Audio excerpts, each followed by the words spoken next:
Hello and welcome to an Entheo Radio QT Alchemy Channel broadcast with Thomas Michael Robbins. He'll be teaching tonight on the Hermetic philosophy as well as the history of the Christian Bible. This is part 2. Please check the part 1 of this series so you can be filled in.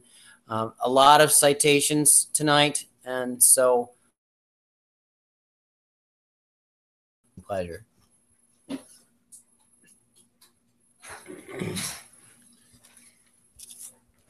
Good evening, ladies and gentlemen. Welcome back.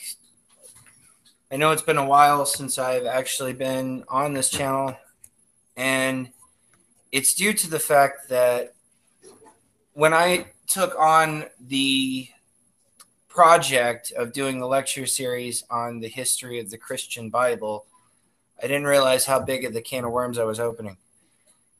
I've heard a lot from you folks on Facebook, on YouTube, who have had many questions and comments about the material that I'm teaching. Might I also remind everyone at home that that was the first of a 5-part series. What you folks saw was merely an introduction. None of it was opinionated, but factual. The opinions were directly separated from the facts that I was discussing last time. And the reason why it's taken me almost a month to get to part 2 was because I uncovered a lot of truths that were inconvenient to myself as well. So with that being said, tonight we're going to go back before the Christian period, during what was called the Roman Reformation.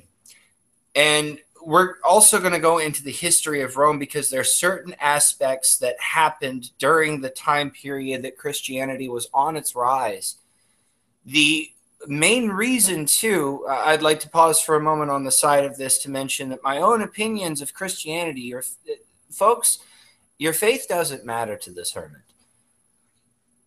If you practice the teachings faith-wise on brotherly love, fellowship, love one another, then your faith is entirely your own. And I encourage you have it as long as you practice the doctrine. But you must first understand the difference between the original doctrines and the doctrines that we use today are very conflicting. And we learn why in tonight's journey through the Christian history as we study the history of the Holy Writ known as the Christian Bible, part 2 of our series, the Roman Reformation. History has led us to believe that Rome's first emperor was Julius Caesar, or first dictator. However, the Roman records contradict this widely known fact and speak of a boy who would lose his father, and his memory carries on with him in his father's honor. A boy who would grow up to become Rome's first real dictator. Rome was not always ruled by dictators. Once it was a largely democratic society, as we have mentioned before in previous lecture series on Hermetic philosophy. Once it was a largely democratic society and its leaders were elected with no one holding too much power. They called themselves the Republic, and it lasted for about 500 years. The question naturally arises then, did Rome give up its democratic society on purpose? The answer lies within the honorable son of General Tiberius Gracchus of the 2nd century BCE. In the age before Rome, before they had emperors, young Tiberius had been brought up to respect his father's principles and honor of justice, but in its just 20 years after his father's death, he would die defending his father's beliefs and honor that his father had fought for. The republic that he was fighting for was on the verge of a revolution, and his only crime was starting that revolution that changed Rome forever. Any questions so far? Awesome. So the story of Tiberius begins somewhere between 168 and 163 BCE. That's before our current era. The birth date cannot be confirmed through antiquities. We don't have a record of when exactly Tiberius was born.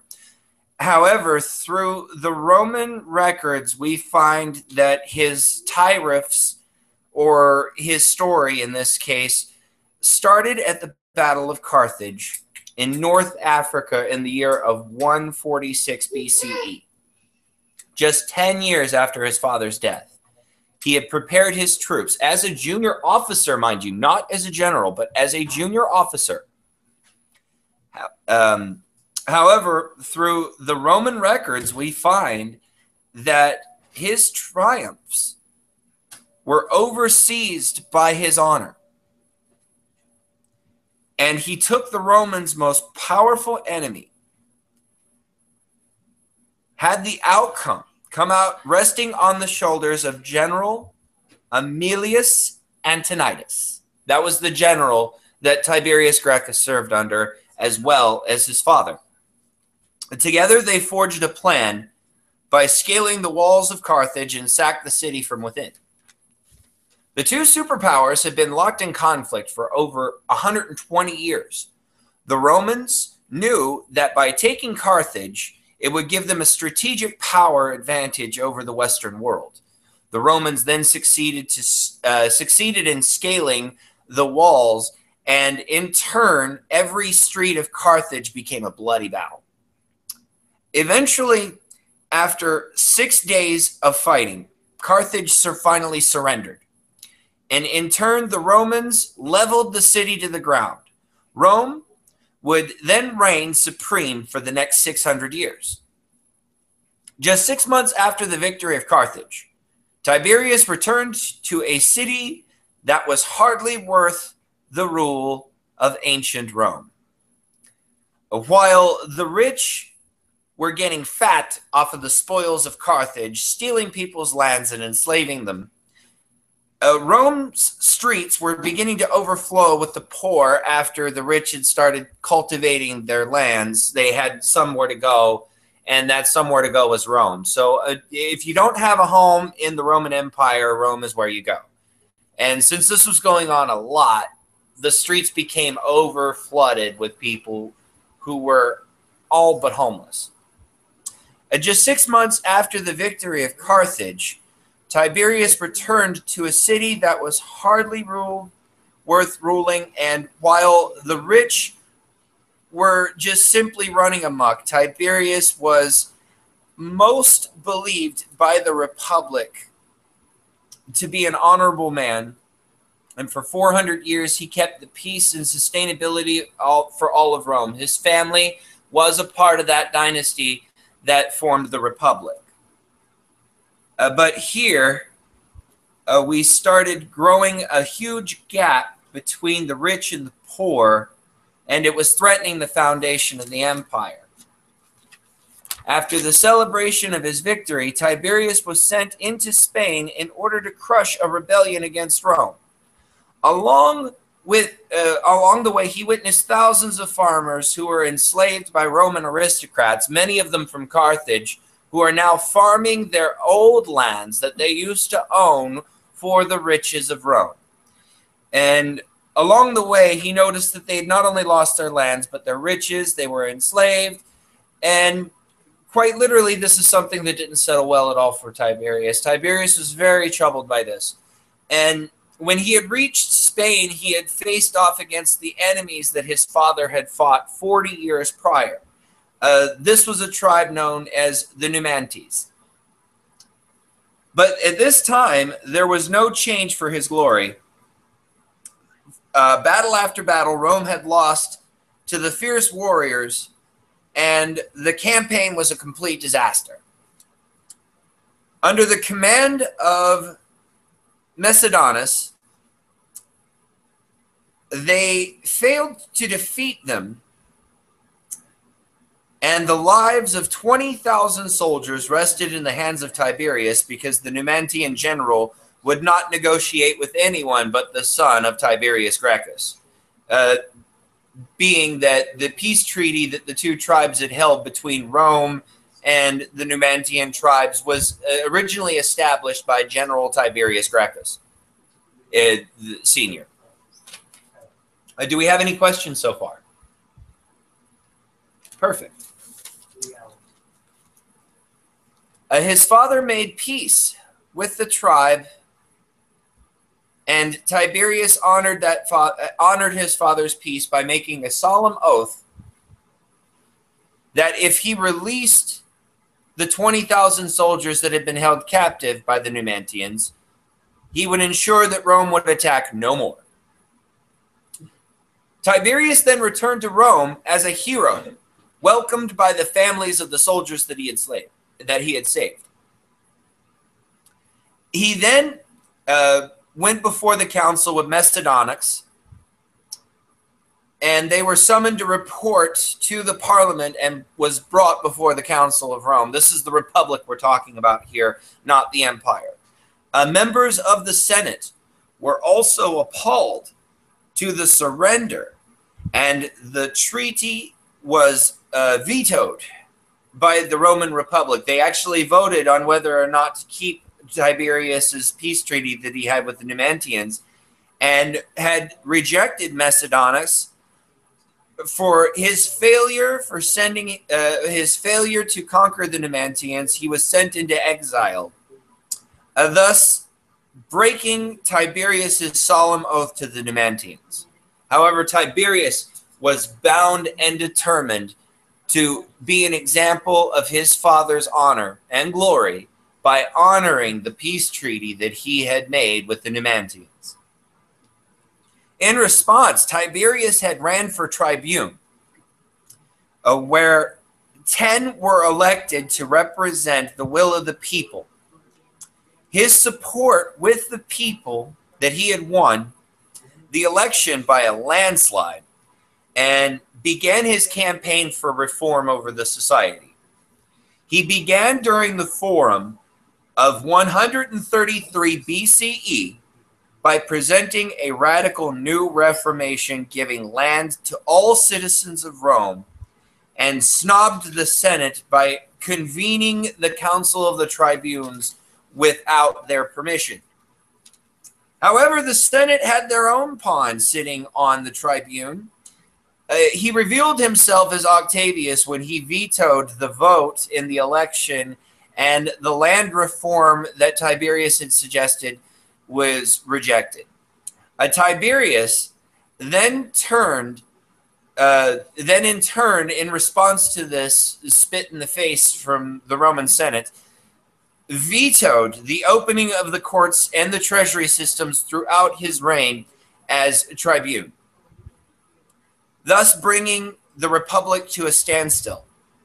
After Octavius was removed as tribune, Tiberius's reform had passed, and Octavius was no longer a member of the tribune. He was what we call today, it was excommunicated then, now we call it impeached. So it's the same word for those of you who are taking notes at home. Let us pause for a moment here and explain the structure of the tribunal system. Every year, there was an election held, and each tribune was only allowed 1 year to run. So keep that in mind as we continue forward in our lecture series as we go forward here, that Tiberius, in this case, could only run for tribune once under the Roman Republic. And in order to become a member of the Senate had to vet you. You had to have a second motion, and then the Senate votes on whether or not you can join the Senate as a representative. So the Senate decides who belongs in the Senate. The people decide who belongs in the tribune. Do we have any questions? Awesome. Rome was on the brink of civil war. On one side, Tiberius supports. On one side, the Tiberius supporters sit, of course, cheering him on as he's accomplishing these things. And the other side were the supporters of the Republic, and believed that Tiberius was a tyrant in waiting. After his term as tribune, he was executed for the crime of trying to become king of Rome and was beaten to death by members of the Senate. He was named an enemy of the state, and Tiberius had changed Rome forever in his actions, for his death unleashed the power of the mob. It would take at least 100 years before Rome would be able to restore order and a new type of leader would rise, the emperor. And thus we enter the next section of our lecture series tonight, the age of the empire. Julius Caesar was a Roman general that played a critical role in the demise of the Republic. He began a civil war against General Pompey in 51 BCE. His victory in the war, which ended in 49 BCE, would put him in an unrivaled position of power and influence, thus crowning him emperor for life and declaring himself dictator. Not emperor, but dictator. But in this case, it's the same thing, tomato, tomato. His reign as dictator ended in March of 44 BC when his opposition had killed him during the event known as the Ides of March. His nephew, Octavius, the same one that served as the Senate's pawn and the tribune during the time period of the Republic, would succeed him in becoming the founder of the Roman Empire and became Rome's first emperor in 27 BCE. And this rule would continue on to his death until 14 CE, or current era, during the supposed birth of Christ. And now we enter into the Christian era, clashing in with the Empire of Rome. Unfortunately, though, there is no mention of King Herod, the birth of Christ, and the infanticide that Christ had survived during the time period of the Holy Lands that we're speaking of, because Hebrew at this time was under the control of Rome. Most people don't know this, but during the age of the Republic, the land known as Israel, which was promised to the Hebrew faith during the time period of Moses, was known to the Romans as the state of Judea. This was not the original name of this land. In fact, that there is no form of the letter J in the Hebraic alphabet anywhere to be found. Oral history handed down to us in the forms of the books of Moses tell us that the lands given to the Hebrew people by the one true God was originally called Israel, Israel. It was later then changed to the land of Judea during the time period of the Roman Republic in 600 BCE. The letter J was added to signify that it was a Roman state. Thus, Israel and its rulers agreed to change the name and voted to join under the umbrella of the Roman Republic, given that they were allowed to keep their religious beliefs and under the conditions that they would maintain their freedom as long as they paid their taxes to Rome. Once again, with Romans, everything comes back to taxes. Woot. Sound familiar? Yeah. So the Hebrew people who had to serve Rome as an ally rather than as a slave and celebrated their supposed freedom by changing the tribe's name from the Hebrew to the Jews. And accepted their role in the Republic. Tiberius's land reform would guarantee their safety and security until the fall of the Republic. When Julius Caesar was assassinated in 44 BCE, he named Octavius his adopted son and sole heir. After learning this, the members of the Senate were split into factions, thus sparking another civil war over the territories. War, war, war. What is it with you Romans and war? Many years would pass before the war finally ended at the Battle of Actium, spelled Actium, in August of 31 BCE, with Octavius coming out as the victor.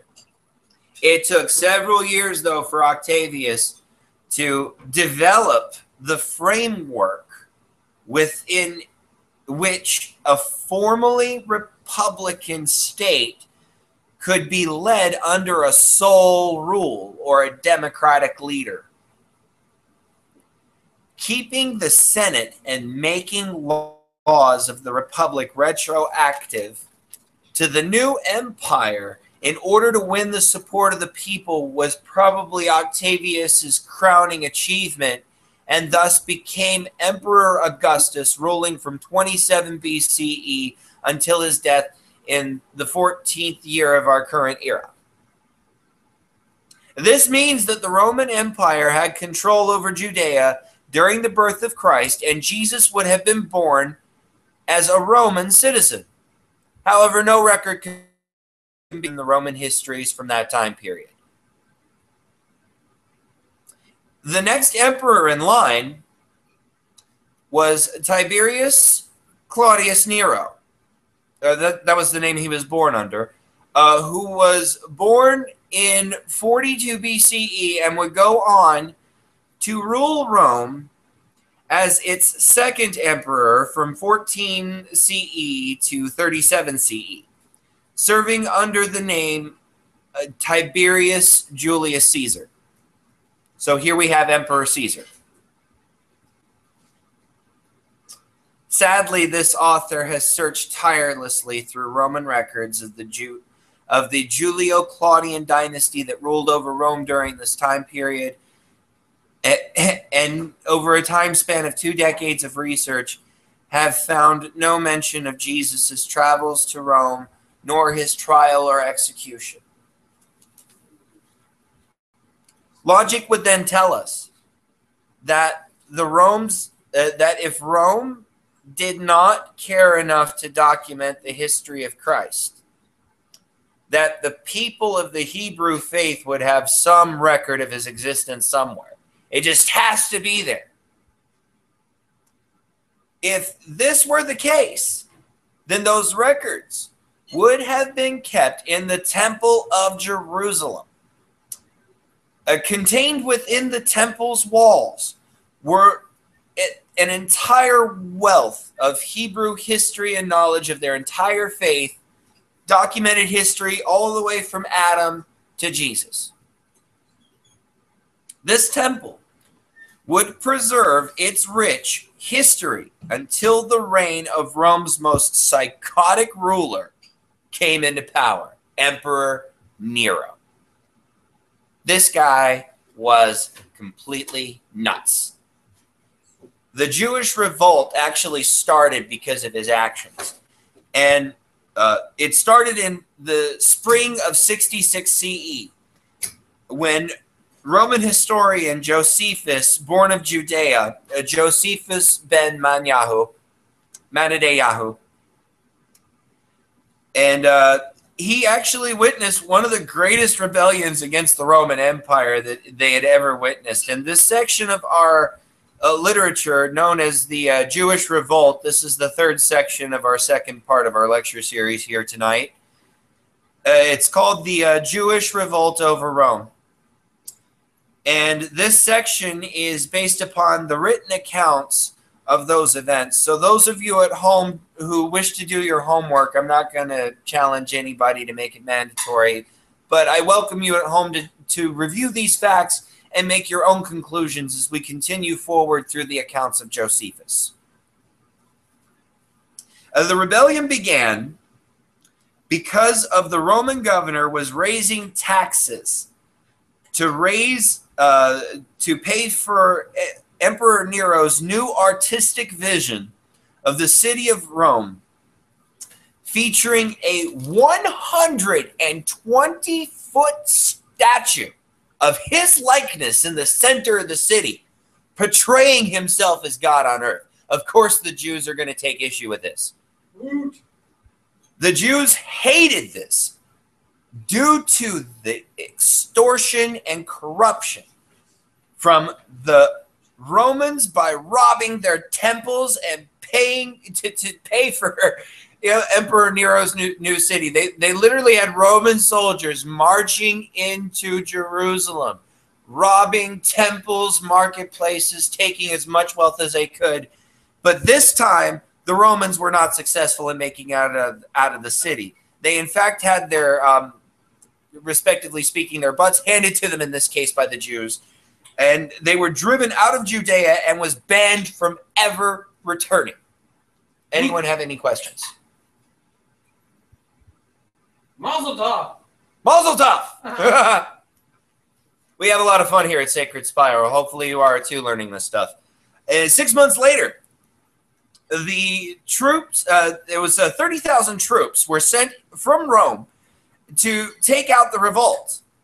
They were ambushed just 10 miles outside of Jerusalem by a Jewish rebel, by a group of Jewish rebels armed with nothing but swords and slingshots, and took out these 30,000 troops in what we know today as the Battle of Beth Horon. It was Rome's worst defeat by a rebellion province. They left no survivors, no prisoners whatsoever, all 30,000 soldiers dead. And Rome, now standing in defeat before the rebels, would break out among the empire and start scattering everywhere. In the winter of 66 CE, Josephus had took the position of general of this newly freed Jewish state and moved his forces from Jerusalem to Galilee to defend against the Romans, the Roman army who sought to dominate the local region. So Galilee, of course, is the southern part of Israel, defending itself against the Romans coming in. Galilee would be the first city the Romans would have to conquer first in order to enter Judea. Over 60,000 Roman soldiers were repelled for 3 weeks by Josephus until they finally could reach the walls. And as they began to chip away at the base of the walls of Galilee, the ingenuity of the Jewish faith, they actually used boiling hot water and dumped it directly on the Romans that were chipping away at the wall. This started heating up their armor, creating boils. Of course, at this point, they don't even have the strength to hold up their swords.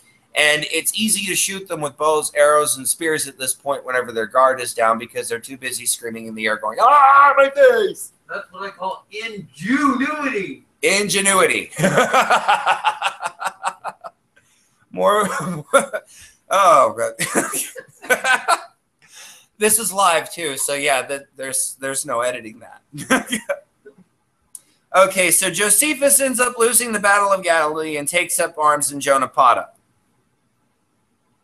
Josephus had predicted that the siege over Jonapata, which he had set up shop there in May of 67 CE,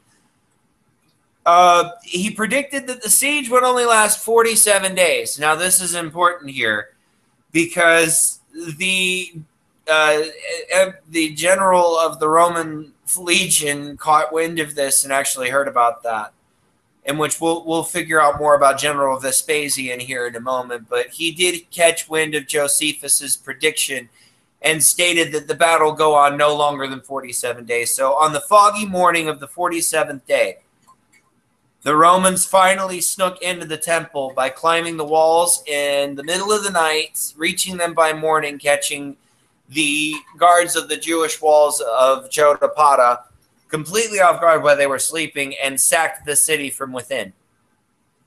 Taking a page, I think, out of the Trojan War, in this case, the Trojan horse, only there was no Trojan horse. They just scaled the wall and jumped in while people were sleeping, and because it was foggy, no one could see.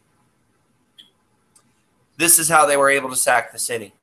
And all of them were either killed or enslaved by the Romans, and except for Josephus, because, of course, they were impressed by Josephus's prediction on how long the siege would last, and was brought before General Vespasian for a special meeting, and he was promised that his life would be spared. Before Vespasian could send him off to Rome for trial for his war crimes against Rome, he wanted to know how Josephus knew the siege would last 47 days. Josephus's reply to Vespasian, and this was documented, "It was written in the stars of heaven. Only the victor was left to question. It is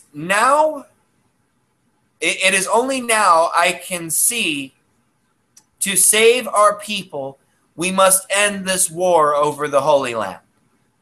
One way or another, no matter what the outcome was, in order for Jewish history to survive, the war must end." Over the next one thing was also else predicted here too. Josephus also predicted that Vespasian would become emperor when Nero had died and was overthrown in a time span of 3 years. So Josephus's prediction was that Vespasian would become emperor, Nero would be overthrown by his own people, and it would all happen within a span of 3 years. Now, over the next 3 years, chaos rocked the Roman Empire. Nero's new Rome, his new artistic vision of the city was finally complete, but it had bankrupted the treasury. And after learning this of the Jewish revolts, he had no clue this was going on too, by the way, because he was too busy worshiping himself to realize that there was a revolt going on in Judea. He completely ignored it. Vespasian did not. And the Roman Senate had declared Nero an enemy of the state, thus sending Nero into exile. This is the first and only time this has ever happened in Roman history where a Roman emperor was impeached by the Senate. The 3 Roman generals declared themselves emperor and fought for the crown as Rome began plunging itself into a third and final civil war. Meanwhile, Vespasian kept his nose out of the civil war because he still had his hands full with Judea. When the Romans grew tired of fighting each other, they began turning to Vespasian for support. In July of 69 CE, just 6 months before Josephus's prediction came into fruition, the Romans declared Vespasian emperor of the empire and was sent back to Rome to be crowned emperor. Any questions? All that time, Josephus had been held as a prisoner in Vespasian's dungeon, waiting for his predictions to become true. During his stay, he began having visions of the Holy Temple of Jerusalem being burned to the ground, along with its richly documented history contained within it. He knew it was up to him alone to preserve the Word of God. He was summoned by Vespasian to work out a deal with the Jews and put an end to this war that surely would destroy the Temple of Jerusalem and Jewish history as he knew it. Josephus was ordered to be an escort to Jerusalem and went with him to the legion of the soldiers. And the Jewish rebels had rejected Josephus's request for peace and labeled him a traitor. After learning this, General Titus of Vespasian's army, he was also Vespasian's son too, by the way, who went on to become Rome after Vespasian. The Romans, after failing to sack the city over several weeks, had built a giant wall around the city to prevent the Jews from receiving supplies. So if they couldn't kick them out, they would starve them out. After weeks of starvation, Josephus was sent one last time to negotiate with the traitors. He began then to stop. He had began to beg them, literally, on his hands and knees, saying that kill me if it would end this war to save the temple. He didn't care who won. Josephus's only concern was the wisdom and knowledge that the Jewish temple held. And Josephus's final reply to the Jews, after labeling him a traitor over and over again, had stated, then if the temple is destroyed, it is because God has decided to punish you for not compromising with the Romans. Because as you know, if you don't strike a deal with the Romans drop an ancient nuclear bomb on your city, leveling it to the ground, just for standing up to their rule. Josephus, of course, knew this fact. Nothing he could do about it other than try to negotiate terms of peace to end the war peacefully. And rather than considering the peace treaty before the terms were even met, the generals and the rebel army were screaming at him traitor and turned him away for serving the Romans. After all, he did fail to defend Judea Jonapata, so the fact that he was siding with the Romans didn't give him much of an argument at all when he was talking to his own people. Do we have any questions? Perfect. In the end, it was the tunnels that the Jewish rebels had dug underneath the walls of the city. See, the walls of Judea were huge. So rather than scaling the walls, the Romans were trying to chip away at it. And they had built this huge tower. It's called a siege tower, going about 120 feet into the air, armed to the teeth with archers. And to battle against this, the Jews had dug tunnels underneath the temple walls to give way to the ground. And after setting fire to the tunnels, it caused the siege towers to collapse in on itself, thus putting a stop to any kind of Roman siege tactics whatsoever. However, ironically enough, Josephus's third prophecy came true when the ground underneath the walls had begun to cave in, and the walls of Jerusalem at that point had collapsed in on itself because there was no foundation at all to hold them up. So Josephus has shown here that Jewish pride was what led the Romans straight into their temple and was what led to their defeat. Pride! In the end, it was those tunnels that the Jewish rebels had dug underneath the walls of the city to defend Jerusalem from the siege towers that caused the walls of Jerusalem to cave in, and nothing was left to stop the Romans from taking the city. When the Romans reached the temple precinct, they paused. And we will pause for a moment here to discuss a bit of the oral history here involved as we get to the closing sections here. The temple at this point is in extreme danger, along with the rest of Jewish history. Birth records, things of this nation, obviously were not held in any regards whatsoever to how the Romans portrayed things. I have a question. Yes. Thank you. Was Josephus doing astrology? Yes.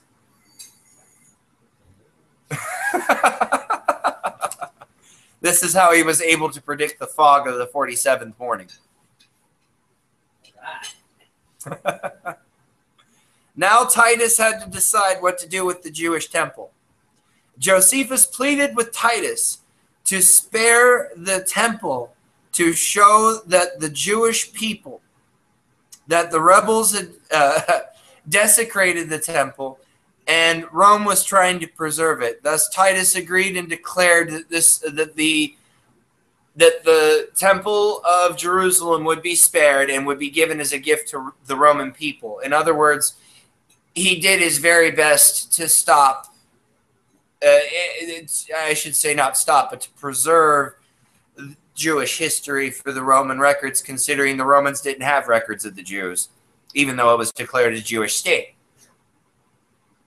Yeah, it's controlled by the Romans, yet they have no written history of their 10,000-year history because they were a member of the Roman Republic for 600 years.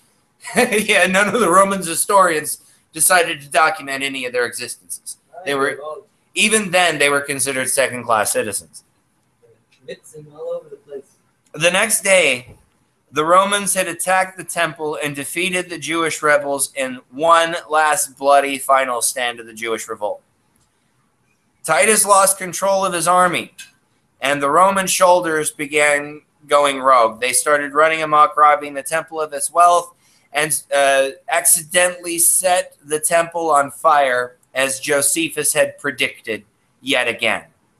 Along with the original copies of the books of Moses, the Torah, and all Jewish birth records, including the birth of Jesus Christ, were burned in the temple of that fire. Thus, the Temple of Jerusalem and all its vast history only existed now in the mind of Josephus. He was the only scholar that survived that time period. Everyone else was either enslaved or nailed to a cross.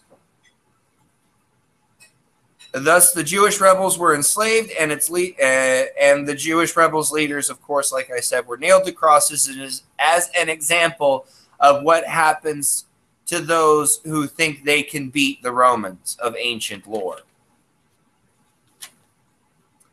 Thus, Titus went on to become emperor of Rome as the son of Vespasian. And Josephus also settled in Rome as well and was given a job as a scholar. Titus, of course, who had a tight relationship with Josephus during this time period, knew that he would be more useful to Rome as a scholar rather than a slave, and was given permission to write history of Jewish lore. And there he actually wrote not only an account of the Jewish revolt, but the 8 books of Moses that were lost in the Temple of Fires he wrote from memory, and various psalms and prophecies that made it into the books of Proverbs, along with the Jewish histories that he written from memory. Emperor Constantine, we didn't forget about him, as promised from part 1 of our lecture. We would cover more of him in this section.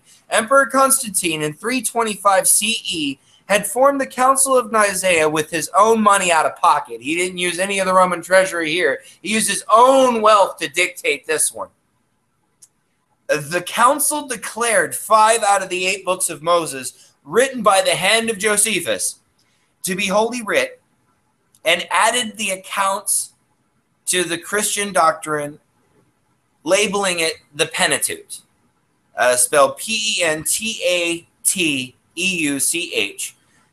64 books written by Josephus is made into what we call today the Holy Bible, and is the sole author of what we know today as the Old Testament. We can confirm that Josephus wrote the Old Testament because the histories were written in his handwriting. For those of you who know about Josephus's account of Jesus Christ, I'd like to point out that those accounts were actually considered a forgery. And we'll go more into that in part 3, actually, but for our closing purposes in tonight's section, Josephus had wrote the 32 books that Constantine had labeled the Old Testament, and the 17 books that Constantine had labeled the Apocrypha were also written in the handwriting of Josephus. Those were also included into Constantine's canon. However, they were not considered holy writ, and they were included for instruction and historical purposes only. The others, which consist of about 22 books, were casted out of the official canon that was set up by the Council of Nicaea and held within the Vatican, where it exists today as the Forgotten Books of Eden. And that concludes tonight's section on the lecture series. Before we go tonight, this author would like to share a note to all of you out there who continuously argue over whether or not Jesus Christ existed. In this hermit's opinion, after examining the facts over the past month, have concluded that whether Christ's historical existence no longer matters. The argument on whether or not Jesus Christ historically existed outside of Scripture is completely irrelevant, because there is no way to prove or disprove that Christ ever existed, which is why I value your faith that you hold at home, if you are in fact a Christian, as long as you practice your doctrines. Until next time, this is Hermetic Master Thomas Michael Robbins bidding you a fond farewell, good evening and good night. Blessed be to all. Batman. No, not really. Hey, check it out. If you would like to get your official Josephus 47-day prediction t-shirts, please message Hugh T. Alchemy at hughtalchemy.com. No, I don't have that. I've got gildedfate.com, and you can check out luckclub.com. Yeah, we're getting Jewy up into his house. We're predicting. We've got t-shirts. You ain't seen nothing yet. I'm just saying. Thomas Michael Robbins will be back with us again soon. And, yeah, astrology and Jewish noses and stuff you don't know about. Tune in.